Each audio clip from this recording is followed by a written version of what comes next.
All right, we're going to get started, guys. Thanks for coming. My name is HodlDee. I go by D. My Twitter handle is HodlDee. This is the Intro to Bitcoin Self-Custody Workshop with COLDCARD. Obviously, we're at a workshop, so I don't think everyone, maybe brought their cold cards. But I'm going to be teaching you some basic definitions, setup, and some new stuff that we have coming out. Just a little caveat, I work for CoinKite. My boss is MVK. Thank you, MVK, for allowing me to be here today. These are some of our products. So to start, we have our cold cards on the side here, the Mark III and the Mark IV. We have a tap signer, SATS card up top there, open dime, block clock. We have a block clock micro in the bottom right that's coming out soon. It's for pre-order. And we have the seed plate in the middle there for putting your seed words on metal. Also, thank you for hosting Gary. So the agenda for today, this is a self-custody workshop. I know you guys might range from very beginner to very advanced. So hopefully you guys can take something out of this. This is kind of directed at people that may have their coins on Coinbase or KuCoin or centralized exchanges.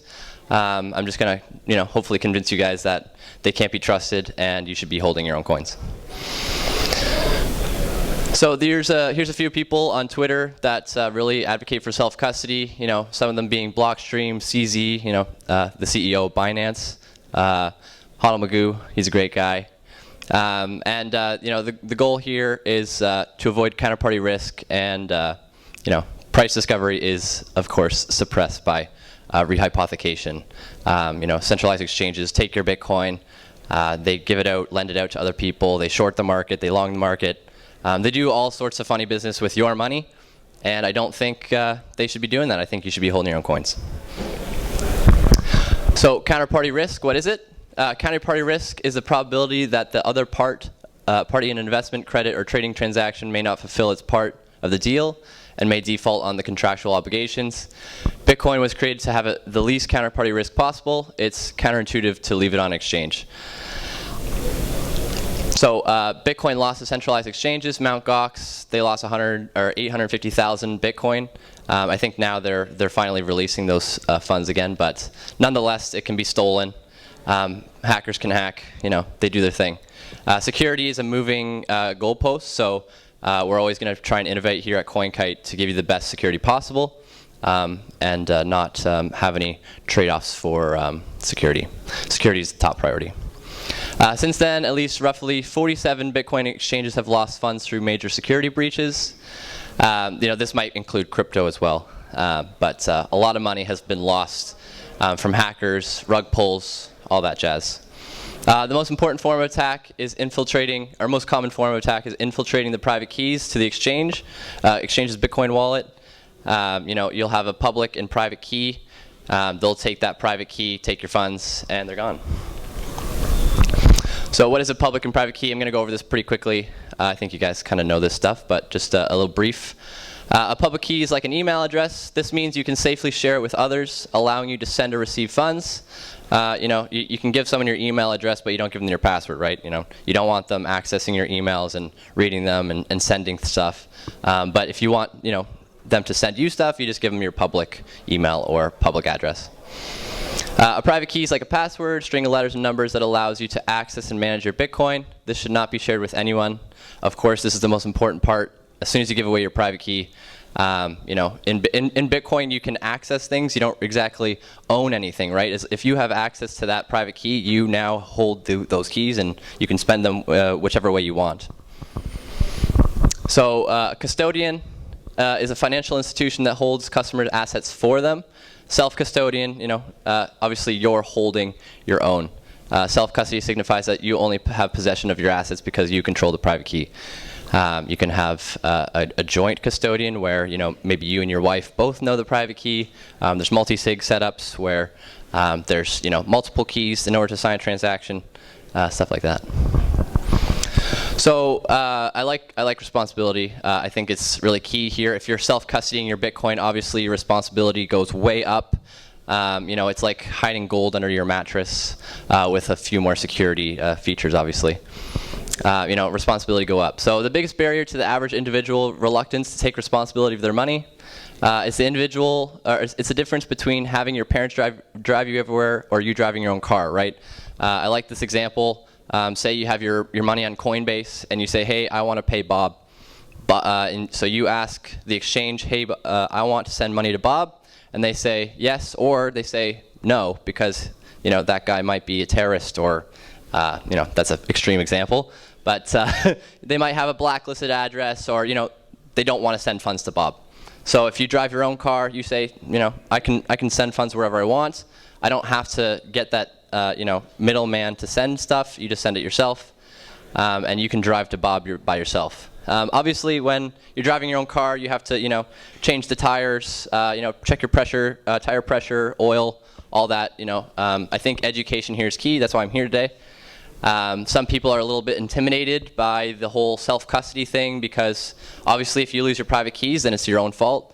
Whereas if you go, hold your keys on an exchange, you can, cry wolf and say, oh, someone hacked my stuff, and then maybe they'll give your funds back, or whatever. So education is key. Security is important. So people need to put in the time, energy, and resources to understand self-custody. The issue is most people don't want to put in the effort, right? If you're going to put in 100 hours, you're going to get 100 hours worth of knowledge, security, and you're going to be better off. People, think, oh, I just need an hour. I'm just going to look it up, and then they give up. They're like, this is too hard. I can't write down 12 words. How am I going to keep this safe? What am I going to put it on? Paper, metal? I don't know. So again, education's key. And that's why I'm sure you all are here today, so thanks for coming. So addresses, we'll go over this pretty quickly as well. The source or definition of a Bitcoin payment, similar to sending postmail or email. It's recommended to generate a new Bitcoin address each time you send or receive a payment. This makes it harder for people to trace where your Bitcoin funds are coming from and where they're going. With KYC, AML, it might not matter, but it's still important. So the example is when you make a transaction online on the mempool or the blockchain, it will only show like your UTXO or your address. It's not going to show your whole wallet. So if you're sending, say, 10 different payments to the same address, then those are being clumped together, and then they can see all those destinations going to one, and they can kind of track you a little easier that way. Addresses are generated from your public key. Again, you have your public and your private key. Your private key is the most important. You can give away your public key like an email address, and you're still okay. Obviously, if you're giving away your public key, then you can see everything in that wallet. So just be careful with that as well. So hardware wallet, I like to call it a signing device because it's not actually a hardware wallet. It's just signing for your Bitcoin wallet. So these are the ones that we have here. Like I said, I work for CoinKite, so we're going to be doing a lot of CoinKite hardware. But there are others. This is a Bitcoin conference, so we are a Bitcoin-only company, no shitcoins. We love to support Bitcoin only. The COLDCARD is a great way to secure your Bitcoin. It is made to contain your seed words and the corresponding private keys, right? So you need an offline device that's separate from, say, your computer or something that's connected to the internet. You want your private key offline for the best security. COLDCARD works hand in hand with the software wallet to keep your Bitcoin safe. I'll explain what a software wallet is in a minute. And when a software wallet is working with COLDCARD, it makes it mandatory to have each outgoing transaction be signed by the COLDCARD. So example, you have Moon Wallet, you have Blue Wallet, whatever, and you have what's called a hot wallet. That private key is embedded already into the app, so it's just easy as getting an address and sending it off. Whereas with a COLDCARD, it's a little bit more steps for better security, right? You can't just say I want to send this. You have to create that transaction, you have to put it onto the COLDCARD, and then sign it offline, and then bring that file back onto your computer, and then sign that transaction and broadcast it to the mempool. So a PSBT, what is that? It's a partially signed Bitcoin transaction. It's a format for Bitcoin transactions that are not fully signed yet, like we were just talking about. It's intended to simplify workflows where a single signature or multiple party cooperation is needed to produce a transaction. Example of this is signing devices and multi-sig setups. Like I said, like your Moon wallet won't have a PSBT because it just kind of already sends those funds, but You're basically going to create a PSBT on a software wallet, and then you're going to send that over to your COLDCARD so that it can sign with the private key. Now you have your two public key and private key pair. It's signed, and then you broadcast that transaction. So software wallet. A software wallet is a tool to view all of your transactions, create addresses, and allow others to send Bitcoin to your wallet. Various types include desktop, mobile, and web-based. COLDCARD is compatible with any partially signed Bitcoin transaction-based software wallet. So here's some examples. We have, Blue Wallet, and for iOS, it's a little bit niche right now. Hopefully, we'll get more apps out. But Blue Wallet is the iOS or Android app of choice right now. You can also do it with Casa, Electrum on Android, and Fully Noted on iOS. My favorite is Sparrow. It's a desktop wallet, PC. You can run it on a Mac or a Windows. So there's multiple there. You have lots of options. You can't obviously view your funds on your COLDCARD because it's fully offline. So this is a way, like I said, to view those addresses, to view your funds, to create transactions, and it basically interacts with your COLDCARD. So your COLDCARD is fully offline. This is a way to view it online and connect to Bitcoin Core and get all that data. So a watch-only wallet. A watch-only wallet does not hold the private key needed to spend Bitcoin. Instead, it has knowledge of only the public keys involved. It detects deposits on the blockchain, monitors balance, and generates payment addresses. XPub, so extended public key, is what's imported into a software wallet to view addresses, transactions, and balances. So this is what you input into your software wallet to view all of your funds and send transactions and whatnot. The picture here is a great example, right? You can give someone your xpub or give them the watch-only wallet file. They can see everything inside the wallet, but they can't access it without the private key, right? That's the whole point here. So if you're giving someone your watch-only wallet, they can trace and they can track and see what's inside, but they can't sign anything. They can't spend any money, and that's the goal. So BIP39. This is a way for people that don't want to just memorize a super long line of code to have a wallet. So a seed phrase is a list of 12 or 24 words which store all the information needed to recover Bitcoin funds. You can generate your seed with rolls.py. It's like a Python code that basically is open source. It basically just creates entropy and creates that super long line of numbers that you need for your wallet. You can generate your seed with rolls, or create your own entropy randomness with dice, or allow the device to generate it. So our devices come with the rolls.py. You can either roll the dice yourself, or you just click enter, and then the device basically creates that entropy for you. Our stuff is fully open source. It's on GitHub. We're not doing anything malicious. The whole point is to not trust but verify. So yeah. It's critical to write down all the wallet seeds and store it safely, obviously, because if someone gets your seed, then they have access to your funds, and therefore they can control your funds and spend them. All right, so passphrase. I love passphrase. It's a nice security feature. Applying a passphrase to your seed words creates a new unique wallet separate from the one made during setup. So when you add a passphrase, I don't like to say 25th word because it does get a little confusing. You can add a passphrase with multiple words. They can be uppercase, lowercase, dashes, dots, symbols. It can be as sophisticated or as simple as you want, but it's just like another added layer. So, and it creates a totally different wallet. So if you wanted to spend funds from your passphrase wallet, you would have to put in your 12 or 24 words and your passphrase on top to spend. Using a passphrase adds additional security on top of your already existing seed words. When using the COLDCARD, you must enter the passphrase every time you want to use the wallet associated with it. So a great example of say someone's got a gun to your head, they say, "Give me all your funds," and you're like, "Okay, sorry, take all of my money." You could have like a small amount of funds in your regular BIP39 wallet where it's just 12 or 24 words. And then that would deter your malicious actor or whatever, and maybe you could send those funds, maybe a couple $1,000, a couple $100, and then hopefully they'd be on their way. And then you could have your passphrase wallet on top where that's where your stash is, your hoard. It's just a way to kind of trick people into not knowing where exactly your massive stash is. All right.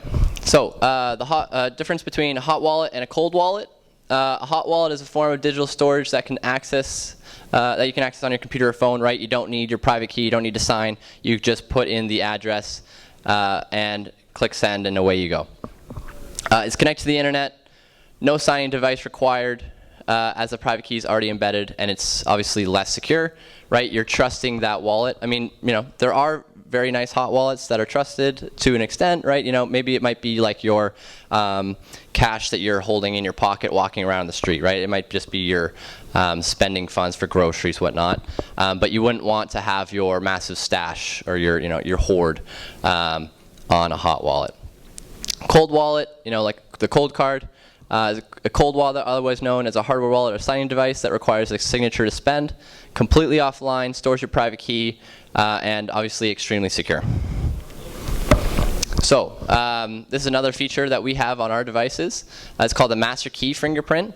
So sometimes when people sign a PSBT, it'll read an error and say, sorry, error, wrong private key association. So they're like, oh no, I'm in the wrong wallet, basically, right? You're trying to sign funds with the wrong private key. Maybe you added a passphrase on top. You're trying to spend in your passphrase wallet, but you're still in your regular BIP39, just your 12 words or 24-word wallet. So a great way to test this and see if you're in the right wallet is through your master key fingerprint. So the master fingerprint ID refers to the first 4 bytes of the xpub. A great way to confirm the watch-only wallet you're viewing on your PC or phone is the only one you're viewing on your signed device. So on our device, you can go to Advanced Tools, View Identity, and it will give you 8 different things there, and you can match that up. So on Sparrow, for example, you go into your settings, you go to Key Store, and it will show you your fingerprint ID on your computer, and it will say, that, and then you'll go onto your COLDCARD and you'll check and you'll just confirm the two. So instead of checking the entire xpub and looking through all those things, which is like a lot of code, a lot of lines of code, then it's just a little more simple. It's just the first 4 bytes so that you can compare. So air-gapped. A state where a device or system becomes fully disconnected from the other devices and systems, has a maximum security protection for a device against hacking. An air-gapped state can be achieved by isolating a device electronically and physically. And an example of this is using an SD card. So there are devices, even ours. We have options. You can plug your device directly into your computer if you want. But there are risk factors there. So the goal is to eliminate as many risk or security risk factors as possible. So we use an SD card. We always recommend it. But you can plug it in. So like example, for signing a transaction, you would create the transaction on Sparrow or whatever software wallet you like.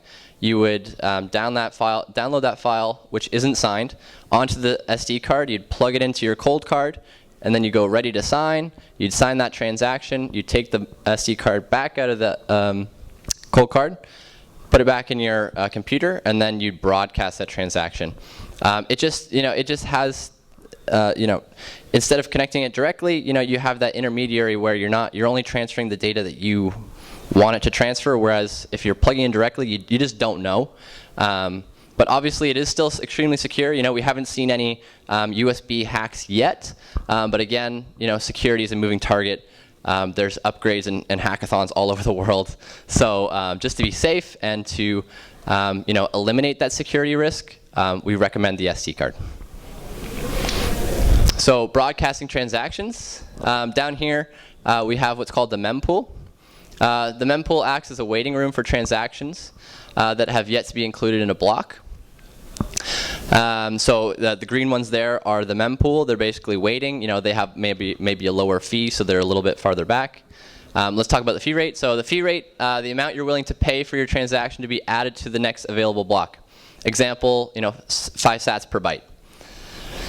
So the higher your fee, the closer you are to having your block added to the next block.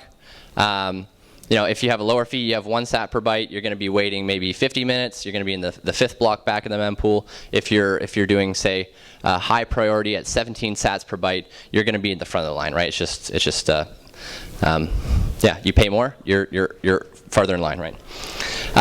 Really cool. I don't know if you guys know this, but there's something called RBF, which is replaced by fee. It's a tool that allows an unconfirmed transaction in a mempool to be replaced with a different transaction that spends at least one of the same inputs and which pays a high transaction fee.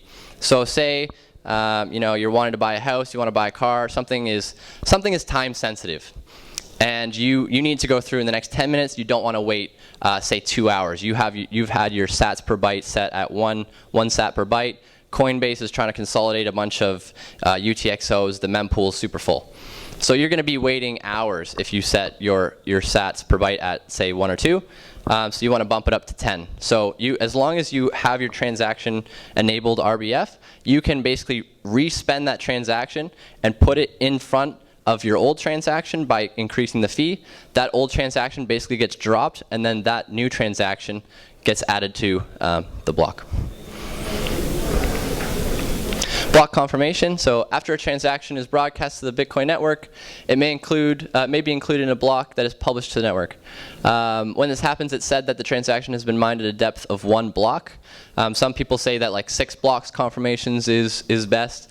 I mean, really, when you have 1, you're pretty set. But the deeper you go, the more secure it is, because if someone was to 51% attack or whatnot, they would have to go back more blocks to respend your money. Whereas if it was like 1 block deep, they'd only have to go 1 block deep, right?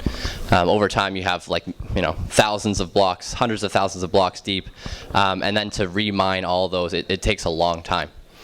So it's just a lot more secure the lower it is. So let's talk about our CoinKite bag and what security features it has. So there's a bag number on the package. There's a serialized tear off inside the bag. So we basically tear off the bag, tear off the serial, put it in the bag, and then seal the bag. And then it's also viewed on the device itself. So when you get a cold card from us, the first thing you do, you plug it in and you verify that the serial number on the plastic package is the same as what's in the package and what's the same as what's on the device. That just ensures that it's coming from us, it hasn't been tampered with, or anything of that sort. The purpose of the bag is, and its unique number, is to give you confidence that the cold card has come directly from the factory. If you pull the top tab back, it will show the word void. A lot of people just cut the bag, so you're not going to see the word void if you cut the bag. But if you rip the bag, it will have like words that say void, and then you'll know that someone tampered with your stuff and say, hey, like, what the heck, right? Just the goal is to obviously be as secure as possible. We believe security scales in layers. So the initial PIN, when you're starting to set up your cold card, you're going to have a prefix and a suffix, and each part must have between 2 and 6 digits. This is your main defense against anyone trying to take your funds. So with your PIN, with our device, we have what's called a secure element. We actually have 2 in the Mark IV. This is basically like a labyrinth that stores your PIN. It's basically like impossible to find. It hasn't been cracked. People have thrown millions of dollars at this, and they still have yet to crack our product, which is awesome. Like I said, security is a moving target, so one day it may be cracked. So that's why we are continuing to innovate and make sure that things are extremely secure. When you pick your PIN, you'll see the anti-phishing words associated with the PIN prefix. These words are unique to each cold card. So you're going to put in your first prefix, say 11, and then it's going to show you, say, boring, lost. And then you're going to write down those words, and then you're going to put in your last 2 to 6 digits. So every time that your cold card turns on, those words should show up. If they don't, then something's wrong, and then you can kind of troubleshoot, or maybe someone has tampered with your cold card or whatnot. Scramble keypad. Randomizes the numbers associated with the buttons of the keypad to deter shoulder surfers. So what do I mean by that? So on the cold card, you have 1, 2, 3 all the way through 9. But instead of having 9 associated with 9 on the pin pad, on the screen it will actually have, say, like 5 is 1, and then 6 is 2, and 9 is 3, right? So it basically scrambles it. So for an example, yeah, if someone's trying to look over your shoulder, trying to see what you're typing, it might confuse them a little bit. Also, you know, if you see sometimes in like the movies where there's like a pin pad for like a door or something, and that like it's all worn out, right? There's 4 digits that are like just totally worn out. That can happen to your cold card. So this actually is a way so that that doesn't happen, and people say, oh, you know, we can tell that it's 5, 6, 7, 8 or whatnot. The PIN is securely stored in the secure element, like I was talking about, of the device. And like I said, this is your main defense against anyone trying to get into your funds, trying to get into your hardware wallet. If you enter it in too many times, it will just completely brick the device. I think it's about 13 times, which is a lot of tries. But yeah, after the 13th try, if you don't get it right, it will completely brick the device, just to basically deter people from trying to get in, obviously. What I mean by brick, it means like the device is totally toast. You can't really use it anymore. It's just going to have a red flashing light or a red single light, and it will just say bricked. So creating a new wallet. So this is our wallet backup card. You can just print it off, or it comes with every single one of our cold cards. It's just a way for you to write it down nice and quick. We also have the seed plate, obviously, if you want to put it in steel. So you have the device pin, those anti-phishing words like we were talking about, like boring, lost, and then your 12 or 24 words there. Like I said, instead of having like a 64 hex or a long string of code, xpub, stuff like that, people don't understand. This is just an easy way for people to understand what they're doing. So you just write down your 12 or 24 words, and then you can recover instead of writing, like I said, instead of writing a long word of code. So you can allow the device to generate the entropy for you, or you can use dice using the roles.py to generate your own entropy. Like we were talking about earlier, entropy is just randomness. You're basically just trying to get a big ass random number. And this Python script helps you do that. And it's fully open source, fully verifiable. Don't trust, verify. Write these words down, as this is the most important information to keep safe. Like I said, if you're giving away your private key, you're giving away your funds, basically. You're giving access to someone else to spend your funds, so don't do that. So like we were talking about earlier with passphrases, if you want to add a passphrase on top of your seed words on the cold card, from the main menu, you're going to go to passphrase, edit phrase, enter phrase, and then click apply. Every time that you power off your device, you have to put this in. You can save it to the device. It might not be recommended, because then if someone knows your PIN, and then they can technically just enter your password or your passphrase, and then they can spend funds. So ideally, you probably want to store this separate from your seed words.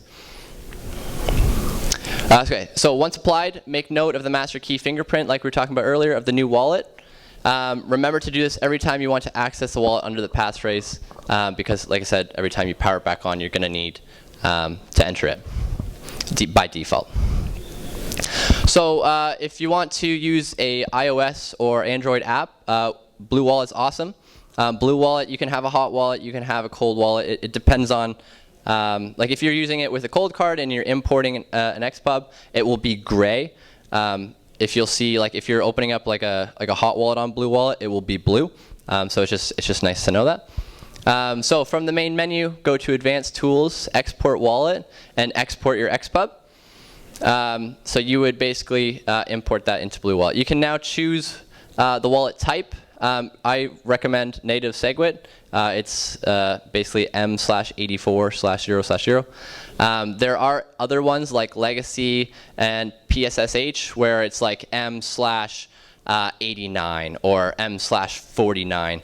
So it's good to note the derivation path. I'm not going to get into it too much. It's a little bit in advanced stuff. But basically, if you're trying to spend funds from, say, a native SegWit wallet, but your derivation path that you imported was a legacy wallet, you're going to be like, what the heck? Like, where's my funds at? What? Why aren't they here? It's just because you're most likely you're using the wrong derivation path. You're going to press a check mark on the pin pad to show an xpub QR code. You can either scan it or you can screenshot it and then import it.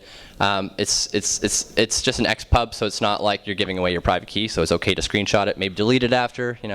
Apple's kind of sketchy. It is what it is. So this is how to do it for an app, and then I'm going to show you how to do it for the desktop wallet as well. So like I said earlier, Sparrow is my favorite. I love Sparrow. We may love CoinJoins or not around here. I don't know. But it's great. Has lots of functions. And it's just this awesome UI. It shows you all your addresses and everything that you need to know, even like the fingerprint ID, like I was talking about. Some wallets just don't show it; they'll just show you your xpub. But the fingerprint's awesome. So what you're gonna do? You're gonna plug in your microSD to your COLDCARD. From the main menu, go to Advanced Tools, Export Wallet, and this is where you're gonna be a little different. It's instead of exporting your xpub, it's just exporting a generic .json file. It's basically the same thing. It's just a file that holds your xpub. You're going to choose an account number. So like I was saying earlier with the derivation path, you could have like say m/84/0/0/1. That would be account 1, 2, 3, 4, all the way down the list. For beginner's sake, you would just click the check mark one more time by default, so it would be 0. And that, like I said, sometimes people get a little confused with that. So just by default, just choose 0, and then click the check mark to proceed. .json file is now saved onto your SD card, and then you're going to take that out of your SD. You're going to take that out of your COLDCARD, and you're going to plug it into your computer. So open Sparrow, name your wallet, go to your settings, and under key store, there should be an option to select air-gapped hardware wallet. So with that SD card you just plugged into your computer, you're going to go to that file, import file, and then it should show your funds if you did everything properly. I think this, it does seem a little tedious. It's like, whoa, like there's so many steps here. What is this guy talking about? It really is easy. I know it's hard to simplify it, but education is key, like you're doing here today, and it's maybe 10 easy steps. Is this going to be made out of curiosity? Yeah. Is this going to be made available? Of course. Step by step. Sure. Yeah. We have YouTube videos that teach this. This one, yeah. Obviously, if you want, you can just DM me on Twitter, and I can send this over for you, just to simplify it for you. But obviously, we have YouTube tutorials, documents. If you're going to support@coinkite.com with a question, you're basically gonna get me, and I can help you out. So like I said, it does seem tedious. I know it's a little bit tricky, but it's definitely well worth it. All right. So note key store information once the import is complete, and you're good to go. So receiving funds. Receiving funds is the easy part. Spending funds is the hard part, right?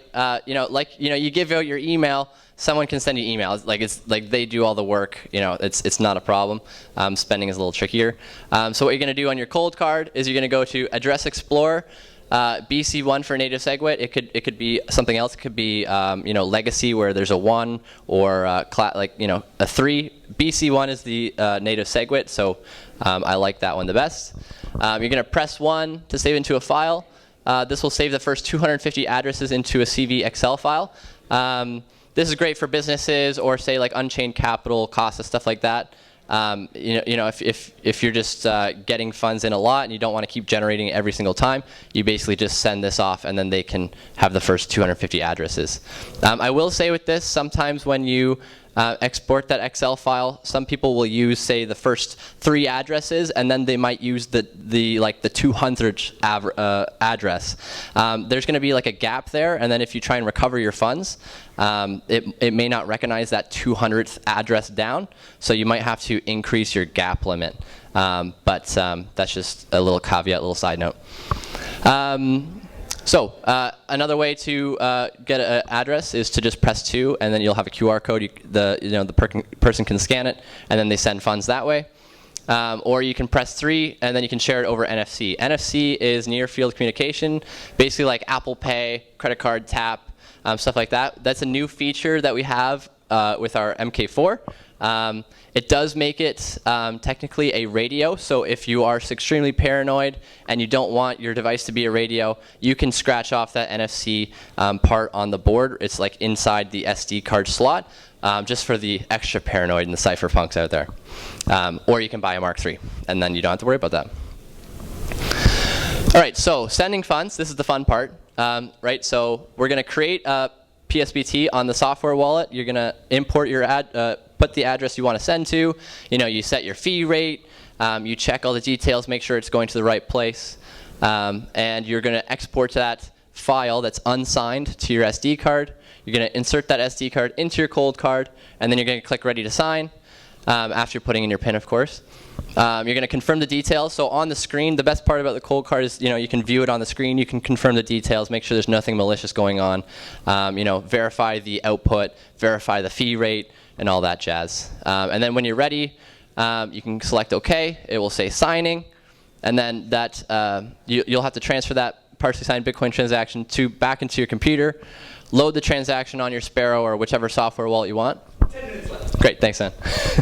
Then you're gonna load it onto the file, and then you're gonna broadcast that. So right, again, it's just separating that public key and private key to make it a little more secure for you. So that's basically the beginning, or the main part of the presentation. These are our new devices, our new cards that we have. We're basically trying to bridge that gap between convenience and security. Obviously, hot wallets are very convenient, but not very secure. So this is what a tap signer is for. So a tap signer is a signing key. If you want to pass it around there. There we go. So a tap signer is a signing key. It allows a wallet app the ability to generate a cold wallet. It's basically like a two-factor authentication, right? So instead of having a wallet where you just put in the address and you click send, this basically acts as your two-factor authentication. So in order to sign a transaction, instead of signing with a cold card, you would sign with this card. So you'd basically tap it, you put in the PIN that you created, and then off you go. It's just like, again, it's basically obviously there's trade-offs. It doesn't have a screen, so it's harder to verify all that information. You still have to trust a little bit of that wallet that it's sending to the right place. But it's a cheaper way to do things. If you're on a budget, you're in a third world country, you can't afford a cold card. This is just another way to store, or basically have a hardware wallet or a signing device literally just in your back pocket. So really cool stuff, really excited about that. Sats card, a little bit different. If you guys have heard of the Open Dime, this is basically the Open Dime times 10 in a card form. So it's like a gift card. You can give it to someone, you load it, and you can transfer it as many times as you want, like just exchange hands, right? You tap it, you can confirm the amount that's on it, and then say, okay, great, it's still sealed. By that I mean they don't hold the private key. They can't sweep those funds. They can't take it from you. Nobody knows the private key on a Sats card until it's unsealed. It's instant and off-chain, so it could be like an L2, right? It's like basically just privacy. It's faster than lightning. I'm just kidding. Yeah, it's awesome. Like I said, 10 slots, and both of these right now are integrated with Nunchuck, the app. Love it. It's awesome. And I'm going to show you maybe a quick little demo. I don't have too much time, but I'll show you. Yeah, I'll show you a little bit here. So this is the Nunchuck app. We're just going to go into it real quick. And so this is with the tap signer. So you're adding a key. So you're going to go, add a key, and you're going to add that NFC key. And then it's going to ask you to tap it. Ready to scan. Boom. Okay. And then you want to set up your CVC, which is your PIN. Chain code is basically entropy. So on the back of the card, it does come with a default PIN. But right now, what I'm doing is you put in the default PIN, and then you add your new PIN, right? So that when you give it to someone or you show it to someone, they don't know your PIN. Give it a second. Doesn't show this here. There we go. Continue. Got it. So now your new PIN is set. Once you scan it, processes it. It's going to go like, 10, 20, 30. This is basically it just kind of adding that new pin and taking away that old pin. And there we go. All good to go. There's a backup file, so if in case you lose your tap signer, there's a backup file. As long as you have the backup file and the backup code, there's like a little thing on the back, then you can recover your funds. As soon as you recover your funds, though, it basically becomes a hot wallet, so you'll need a new tap signer. But this is just a way for you to at least not lose your funds, right? You could always just send it to a new tap signer, new wallet, whatnot. All right, so next part. So here's the recovery information. You're naming your key. I just named it like tap signer 1, I think. And continue. So now that you have your key, now you can create the oh, sorry, hello? How secure is NFC in general? If somebody physically near you copy you the keys, just... Right, no, they couldn't because you have that pin, right? There's a pin that you set, so it's not someone can't just sideswipe you and bada bing, bada boom. They would need to know your pin, and they would need to know your wallet configuration. So I'm creating a wallet here, so I named it Tap Signer again. The default for Nunchuck is native SegWit. I love native SegWit. Continue, and then it's going to ask you to add the key. How many required keys to sign? I choose 1 and 1. So now I basically just made a single sig wallet with that key in Nunchuck. And then the next thing we're going to do, so sorry, as you can see here, you have your wallet and you have your key, and then it says, it's a little small, but it says 1 of 1 single sig. So again, you need your tap signer to sign in order to send any funds. So right here, I now added 3 tap signers, and I'm now generating a multi-sig setup in Nunchuck in literally less than a minute. So this is tap signer multi-sig. Continue. I add all 3 keys, and then I say I want 2 of 3 of the keys to sign, and then that BSMS file is your wallet recovery file. And then as you can see there, you have your 2 of 3 multi-sig. It can be whatever you want, right? If you have 10, you can do a 6 of 10 multi-sig setup. You can do whatever you want. It's fully customizable. You can have a 3 of 3, a 1 of 3, whatever you like. So yeah. We're going to go over, I think I don't have too much time left, so we're going to skip the next part here. But last few slides here just to kind of round up. This is the first sentence in the white paper, right? A purely peer-to-peer version of electronic cash would allow online payments to send directly from one party to another without going through a financial institution. So if you're using a financial institution, you're kind of going against what Satoshi was doing with this whole Bitcoin thing. Eliminating counterparty risk, having a permissionless system, not having something where someone can tell you no, right? You want to do what you want with your money, you need to hold your own keys to do that. And finally, this was the Genesis block, the first block ever mined, and the data in this file said, the Times, 3rd of January 2009, Chancellor on the brink of second bailout for bank. So, I think a lot of people realized in the past few months with Celsius that exchanges may not be the safest. They go bankrupt, and when they go bankrupt, they take your money and use it for legal fees and whatnot, right? It's not really your money. So yeah, so that's why this is the intro Bitcoin to self-custody workshop. Thanks for coming. I can stick around for questions if you'd like. And yeah, hold your own keys, extremely important. Try and figure it out, education is key. And if you need the slides or you want to follow me, I'm HodlDee on Twitter. Thanks for coming, guys.